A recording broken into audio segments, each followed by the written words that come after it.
নমস্কার বন্ধুরা, এই ভিডিওতে একটা খুবই গুরুত্বপূর্ণ বিষয়ে আলোচনা করব। ভিডিওটা ফার্স্ট থেকে লাস্ট পর্যন্ত ভালোভাবে দেখতে হবে মাথা ঠান্ডা করে, যদি এটা বুঝতে চাও অ্যাকচুয়ালি কি হচ্ছে। কারণ পেপারে বা মিডিয়াতে বা নিউজ চ্যানেলে যেভাবে দেখাচ্ছে সেইভাবে 90% লোকজন বুঝতেই পারবে না। আর যদি ভিডিওটা ভালো লাগে অবশ্যই শেয়ার করো। তো আসি এবার ভিডিওর মেন টপিকে। টোটাল 91 লক্ষ লোকের নাম প্রায় বাদ গেছে ফাইনাল যে লিস্ট বেরোলো এসআইআর তার থেকে।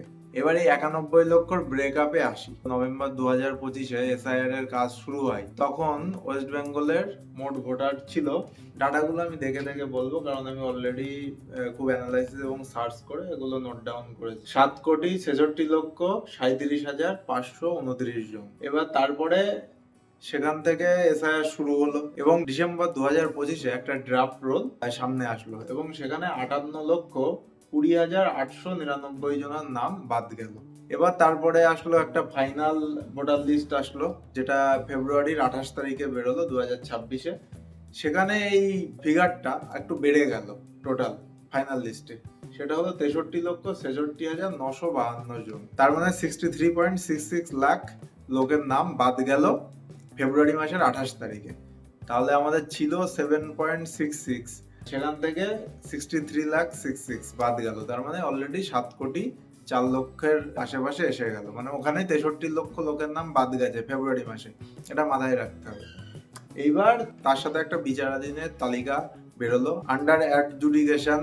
সেখানে প্রায় 60.06 লাখ লোকের নাম ছিল, মানে 60 লক্ষ লোকের নাম ওখানে ছিল। সেখানে যেটা হলো, এবার বিভিন্ন তথ্য নিয়ে বিভিন্ন লোকরা লাইনে দাঁড়িয়ে গেল এবং এই যে জিনিসটা প্রক্রিয়াটা এতদিন চলছিল, যার যার নামের ভুল বানান ভুল আছে অথবা স্থানান্তরিত করেছে, সেটা একটা পিওরলি আন্ডার জুডিশিয়াল স্ক্রুটিনির মাধ্যমে গেল এবং সেখানে দাঁড়িয়ে একটা আবার নতুন list, first list, second list, third list, এইভাবে একটা লিস্ট বেরোলো এবং ফাইনালি যে 60,06,000 লোকের নাম বিচারাধীন তালিকায় ছিল সেখান থেকে 27,16,000 লোকের নাম আবার বাদ দেওয়া হলো এবং 32,68,000 লোকের নাম বহাল রাখা হলো চূড়ান্ত তালিকায়।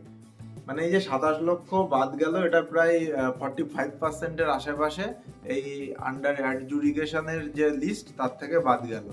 তো আগে গেছিল বাদ 63,66,000 আর এখন 27,16,000। টোটাল এটা যদি আমরা যোগ করি 90.83 লাখ, মানে 91 লক্ষ লোকের আশেপাশে নাম অলরেডি বাদ গেল, যেটা টোটাল ভোটার লিস্টের একটা হিউজ পার্সেন্টেজ, মোর দ্যান 11.85%।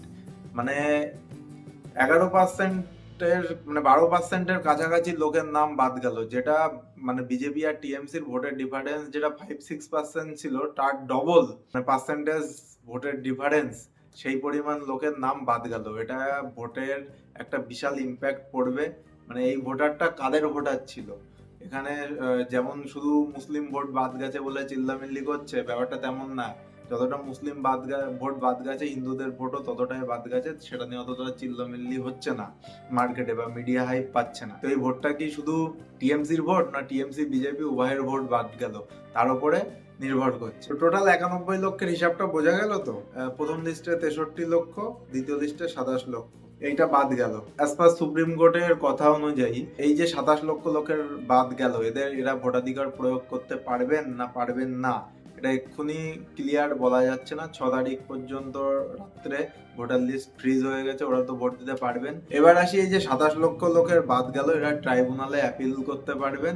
এদের জন্য সুপ্রিম কোর্টের নির্দেশ অনুযায়ী সোমবারই 19টা অ্যাপিল ট্রাইব্যুনাল গঠন করা হবে এবং সেই ট্রাইব্যুনালগুলো একই রকম ভাবে বিচার প্রক্রিয়া মানে চালু রাখবে।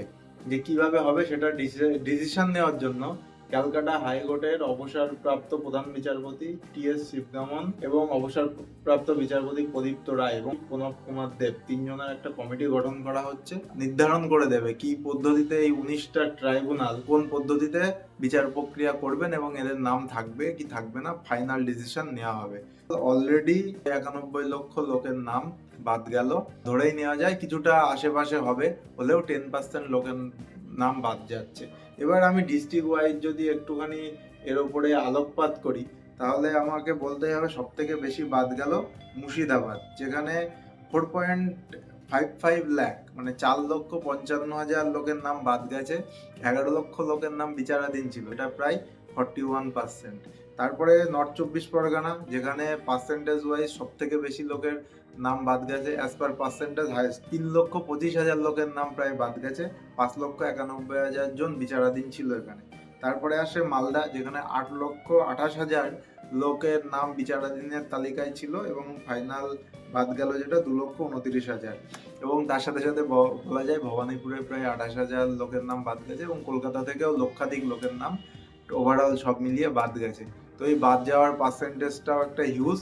তো এটা ভোটে কি এফেক্ট ফেলে সেটা দেখা যাক। আমি এই নিয়ে একটা ভিডিও প্রায় 1 বছর আগে বানিয়েছিলাম, আমি লিঙ্কটা ডেসক্রিপশনে দিয়ে দেবো। সেই ভিডিওতে আমি বলেছিলাম বিজেপি আর টিএমসির ভোটের পার্সেন্টেজের এই পার্থক্যটা, যে 6% খুব একটা বড় ব্যাপার নয়, 6% ভোট এদিক থেকে ওদিক হওয়া বিশাল বড় ব্যাপার নয়।